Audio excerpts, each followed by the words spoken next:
चिकन ढोहिया के रंगे लगनी जीजा होलिया में दम भर करे लगनी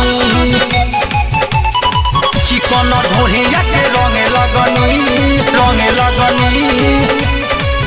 जीजा होलिया में दम भर करे लगनी लगता पाला जनी डाली उच्च खाला छोरी नदी जात गड़बड़ बुझाला ये जी हटी ना लगता पाला जनी डाली उच्च खाला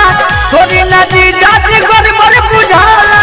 जीजी पका है रोयर लगनी चिकन ढोहिया के रंगे लगनी चिकन ढोहिया के रंगे लगनी जीजा होलिया में दम भर करे लगनी चिकन ढोहिया के रंगे लगनी जीजा होलिया में दम भर करे लगनी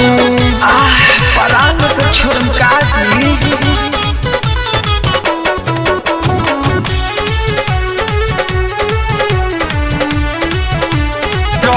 रंगे लगनी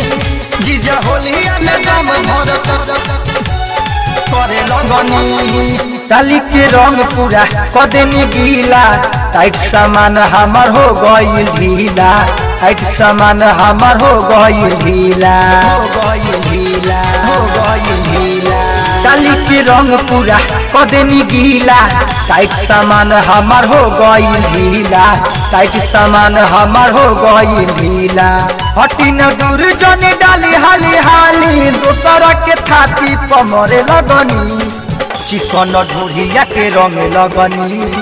चिकन ढोहिया के रंगे लगनी जीजा होलिया में दम भर करे लगनी चिकन ढोहिया के रंगे लगनी जीजा होलिया में दम भर करे लगनी साफ निर्दयी बानी